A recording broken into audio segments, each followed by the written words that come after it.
Sí, es difícil porque cuando me comentaste que efectivamente eligiera mis libros favoritos, me resultó difícil seleccionar desde, digamos, una perspectiva muy amplia, ¿no? Así que lo que he hecho es seleccionar los últimos 5 libros favoritos, ¿no? Que son los que me han gustado más en los últimos probablemente 3, 4 meses, ¿ya? Entonces, empezaré por un libro que se llama Los primeros editores, de Alessandro Marzo Maño, ¿no? Que es un libro muy bonito, además bellamente editado, una editorial que me gusta mucho, que se llama Malpaso, ¿no? Y es un libro que reconstruye la vida de los impresores en Venecia, en el Renacimiento, que es algo que yo ignoraba, fabuloso, porque Venecia fue la capital de la cultura europea renacentista, ¿no? Uno piensa en otras partes, pero Venecia era, y además lo bueno de Alessandro Marzo Maño, que es historiador, es que tiene una capacidad narrativa extraordinaria para reconstruir incluso la descripción de las calles de Venecia, ¿no? Eh, y efectivamente, yo estuve en Venecia hace algunos años, y no me imaginé nunca, ¿no? Lo que él describe, porque efectivamente lo que él dice es, sustituyan esos escaparates de moda, ¿no? Con vestidos, ¿no?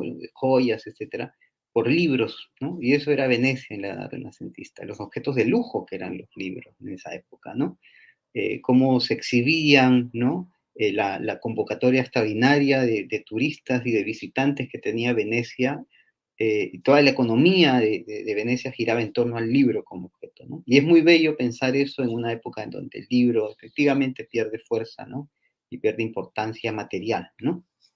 Así que yo a los lectores les recomiendo los primeros editores, porque reconstruye una historia de la materialidad del libro que es importante mantener, sobre todo para los que tenemos al libro como un fetiche, ¿no? El otro libro es un libro de un historiador, también crítico de arte, llamado Neil MacGregor, se llama Vivir con los dioses, que lo editó y publicó Debate, ¿no? Interesantísimo, además tiene tiene eh, es decir, es texto con un apoyo documental, ¿no? Gráfico extraordinario, y es un libro que eh, nos hace pensar en cuán relevante todavía es son las creencias y la religiosidad, no la religión, pero sí la religiosidad en el mundo contemporáneo, ¿no? Desde algo muy sencillo, como por ejemplo, que es con lo que empieza él, ¿no? Señalando. Dice, observen nuestro calendario, ¿no? Los días de la semana, ¿no? Lunes, martes, miércoles, jueves, viernes, sábado, domingo, ¿no? Y desde lunes a viernes tenemos un calendario cifrado, ¿no? Herencia de los dioses paganos, romanos y griegos, ¿no? El lunes, la luna, ¿no? Marte, ¿no?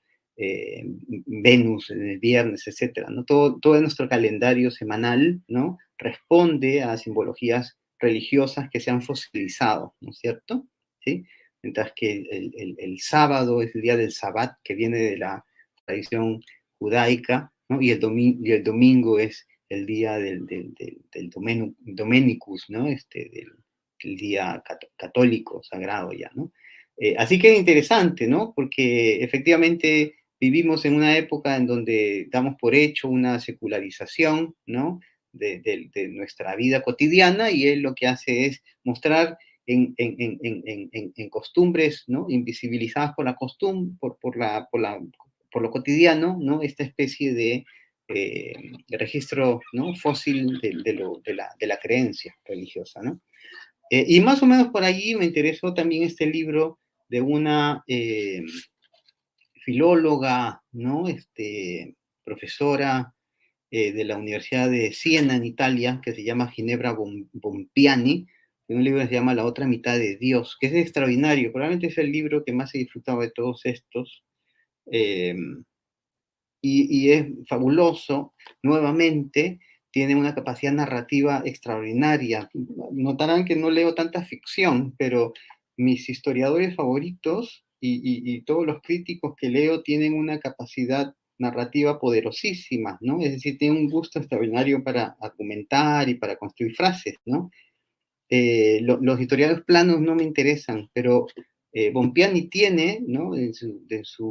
Además es filóloga, pero tiene un profundo sustrato filosófico, esa fue discípula de Giorgio Agamben, y lo que ella hace en este libro, La otra mitad de Dios, es efectivamente la mujer, ¿no?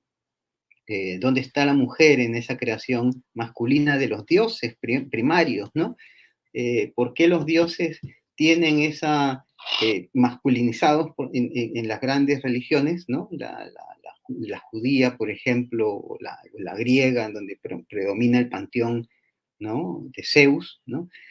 ¿Por qué tienen esta predisposición hacia la venganza, dice ella, ¿no? ¿Por qué el Dios enojado del Antiguo Testamento eh, destruye todo, ¿no? Para empezar de nuevo, porque nos trae ¿no? Una aparente bonanza y luego cuando alguien comete un error, destruye todo con un diluvio, ¿no? O con las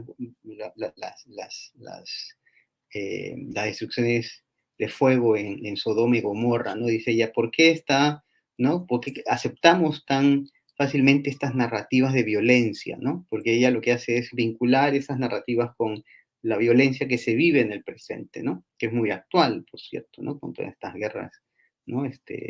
Digamos, simultáneas, tanto en Crimea, ¿no? Como en Medio Oriente, ¿no? Porque son tan constantes estas narrativas, ¿no? De la violencia masculina, ¿no? Que ella percibe desde muy tempranamente creadas por sociedades, ¿no? Antiguas, ¿no?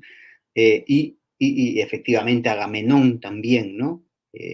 Como esta especie de héroe masculino, ¿no? Que va a sacrificar a su hija para poder conquistar Troya, ¿no? Que tiene un relato muy, muy fascinante, ¿no? Y lo que hace ella es tratar de interpelar, ¿no? Esta construcción narrativa de la historia para buscar alternativas, ¿no? Y es parte de esta tendencia actual que intenta recuperar, ¿no? La matrifocalidad en la lectura de la historia, ¿no? La importancia de las viejas diosas madres, ¿no? Como alternativas a los dioses paternos que son los dioses de la justicia, de la fuerza, de la guerra, ¿no? De origen indoeuropeo. Más bien ella dice, ¿por qué no recuperar esas viejas diosas que eran materia ¿no? de compasión, de colaboración, ¿no? Que está en esta idea de la tierra que se fecunda, ¿no? Y que es abastecedora, ¿no? No solamente de bienes, sino de afecto, ¿no? El otro libro es un libro también bellamente narrativo de Jean-Pierre Vernant, que se llama Érase una vez el universo, los dioses y los hombres.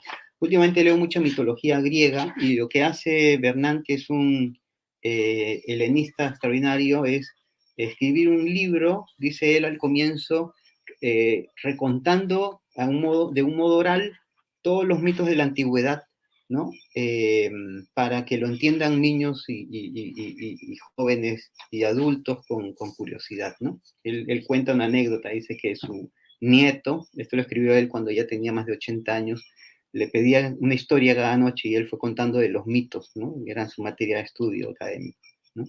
Y entonces lo que hace en este libro es recoger todas esas historias orales que él mismo había organizado para deleitar a su nieto, reconstruyendo la mitología griega, ¿no? Y el último libro, ya es un libro de historia de divulgación, se llama El amanecer de todo, de un antropólogo y de un historiador, David Graeber y David Wengrow. Uno de ellos murió, se llama Una nueva historia de la humanidad, por lástima muy tempranamente, y es un libro extraordinario, yo creo que todos deberían leerlo, ¿no? Porque es una respuesta a muchos de los libros de divulgación histórica que hoy día están de moda, por ejemplo, el libro de Yuval Harari, ¿no?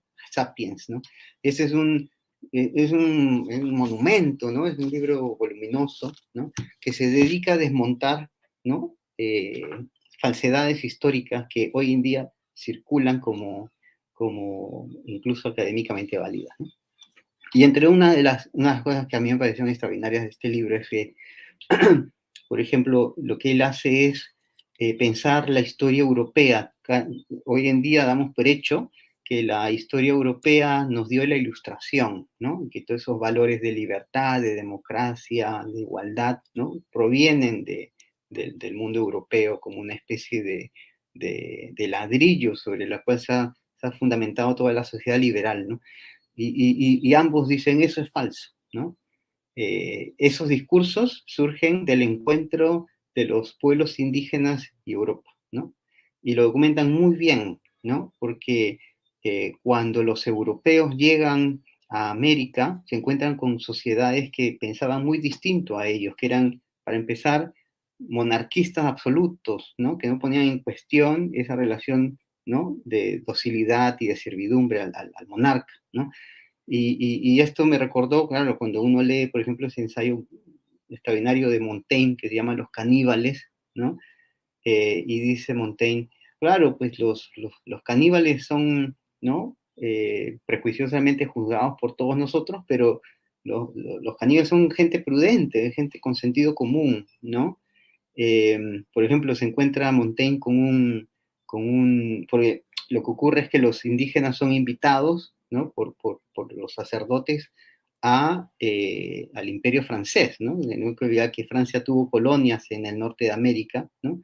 Y muchos indígenas fueron llevados a territorio europeo, ¿no? Esa historia nadie la cuenta, ¿no es cierto? ¿Qué decían, qué pensaban, ¿no? Los indígenas que llevaban al viejo mundo y que veían esas civilizaciones, ¿no? Ostentosas y aparentemente civilizadas, ¿no? Y hay registros, ¿no? Los sacerdotes entrevistaban y muchos de esos libros que se fundamentaban en la conversación con los indígenas, ¿no? Fueron publicados y fueron grandes bestsellers en Europa, ¿no? Así que lo leyeron todos los ilustrados, ¿no? Y de ahí surgen las ideas ilustradas, efectivamente, ¿no? ¿Sí? Por ejemplo, los indígenas cuestionan el orden monárquico europeo, ¿no? Y es uno de esos temas que sensibiliza a Montaigne, ¿no? Cuando Montaigne le dice, por ejemplo, oiga, ¿usted qué piensa sobre Europa, ¿no? Y él dice, a mí me llaman la atención tres cosas, y una de ellas es interesante, ¿no? Dice el indígena, el monarca indígena que ha ido ahí, ¿no? Una especie de cacique, ¿no? Y dice, no entiendo cómo es posible que todos obedezcan a un rey que es niño, ¿verdad? Nosotros ya lo hubiéramos matado, ¿no? Porque ¿qué poder ofrece ese, no? ¿Qué especie de trascendencia puede tener un niño entre nosotros, ¿no?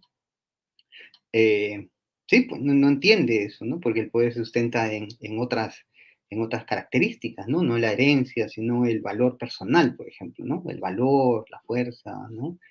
La condición moral, no sé. Por ejemplo, esos cuestionamientos que los indígenas observan, ¿no? Como especie de contradicciones en el funcionamiento europeo, son las que van a permitir que la ilustración emerja, ¿no? Así que la ilustración nunca hubiera sido posible, dicen ambos autores, ¿no? De nuevo se los muestro, ¿sí? Si los europeos no hubieran descubierto el viejo mundo, el nuevo mundo, ¿no? El pensamiento indígena renueva la cultura europea y nos da el mundo liberal, ¿no? Que hoy día disfrutamos desde las perspectivas democráticas, ¿no? Igualitaristas, ¿no? Libertarias, ¿no? Así que esos son los 5 libros, Jaime. Y te doy un sexto, porque muchos me dirán, pero bueno, ya no lees ficción. Leo muy poca ficción, pero el último libro de cuentos que me ha gustado eh, se llama Nuestra parte de noche, de Liliana Colanzi, que ganó me parece, el premio Rivera del Duero, ¿no? Hace un año atrás. Es el último libro, creo, de cuentos que he leído y lo he disfrutado mucho. Así que lo dejo ahí como un bonus track para que no piensen que no leo ficción. Leo muy poco, pero todavía resisto.